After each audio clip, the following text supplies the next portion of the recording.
was listening to Miles Monroe like some years ago, and I was sitting on my couch and I was thinking to myself, it came back to me, so I know it's speaking to me. I know it's speaking to me, right? But some years ago, I may not get the words exactly right what he said, but you gonna get the point of what he said. And one of the things he was saying, like, he said, there are too many unfulfilled dreams that went to the grave, right? How many books were supposed to be written? How many businesses were supposed to be birthed? How many relationships were supposed to be restored? Or how many friendships were supposed to take place? So many different things, right? And so I was thinking to myself, and this is how I do. I just talk with the Lord, and I talk with myself, and I just write my notes and everything, and I go and make sure I get word for, the things that I'm saying, the things that I'm thinking, making sure that I can correlate it with the word, and making sure that my mind is sound, like I'm not just thinking a thought and it's not really a God thought, right? So how many dreams have gone to the grave unfulfilled? Like, and I said, dying empty rather than taking it all to the grave. Like, that is my, that's really God's plan for our lives. Like, don't leave nothing on the table. He said, I prepared the table before you in the presence of your enemies. Get it all. Get everything that's on the table, right? Get it all. Don't leave nothing there, right? People dying full rather than empty out of the fear of what others will say. How many of us have been there? Raise your hand, Kavina. How many of us have been there? Like, for so many years, I never wanted to share my life. I never wanted to share anything about me. Even on social media, I have a few social medias, like I even deleted some. Like, I just never really wanted to share my life, right? And even me coming on YouTube and sharing my hair transplant journey, like that took a big leap for me, because like I never wanted to expose myself like that. But I was like, look, this is for somebody. And I have seen over the years that it has been for so many people, so many emails I've gotten, so many encouraging words that I've gotten from that, right? But that's just an example of like stepping outside of yourself, instead of leaving everything that God has placed in you, instead of leaving it in there, like let it out, instead of just being a reservoir, sucking it all to yourself, like being a channel and just letting it all just flow out how God has purposed it to, right? For his glory and all of it, right? And then I said, when we're so focused on what somebody else has to say and we allow that fear to captivate us and just hold us hostage, right? That death of all of it took place long before the grave. It took place the moment I placed what they said above what God said. So I said, as if their word held more weight than God's word.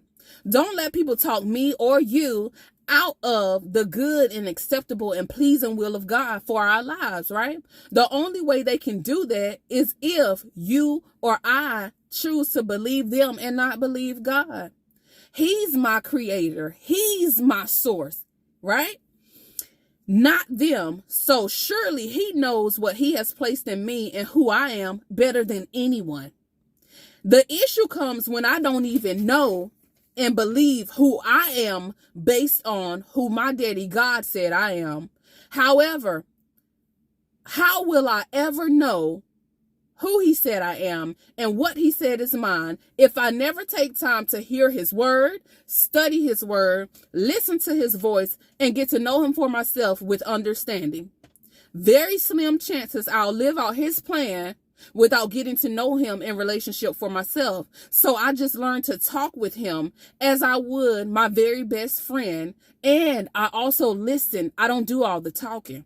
So before I choose to take their word for it, I'm going to choose to get to know, believe, and take my daddy God's word for it. Why? Because he loves me and only has the very best for me. However, we allow people to just stifle us in their fears that come upon us, and then we die. As a people, we die, and we die so full of all the things that God had placed in us that were not even for us. They were for other people. And so we got to allow that stuff to flow out of us so that it can have impact in somebody else's life, so that we are not stuck and we are not stifled like, okay, well, get to heaven. Well, this what I was supposed to do, but then what I did, I ain't ready to do nothing. And then it's like, no, let people have that, whether it be that love. Everybody's not going to do something so iconic. No, everybody's not going to do that. But how we treat people in the grocery store, how we love on people at home and outside of our homes, how we be a blessing to people in our day-to-day lives, how we share encouraging words with people, maybe buying somebody's groceries, anything that it could be, writing that book, starting that business, starting that YouTube channel, whatever it may be, that God has placed in us. It's not just for us, it's for other people to be able to receive.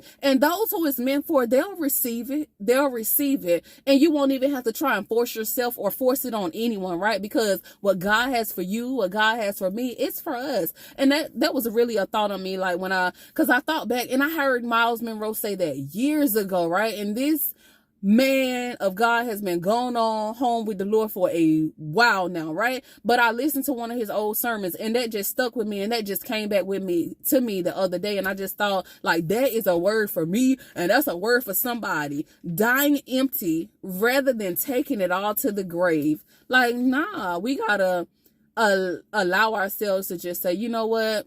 Push past all this fear, all this worry, all this anxiety of what they gonna say, because they gonna talk anyway, and they probably ain't gonna bust not nail move. You go ahead and bust the move that God has purposed you to make. So you be blessed on today, and remember, baby, go do what God has called you to do. Don't worry about what they gotta say. I love you. God bless you.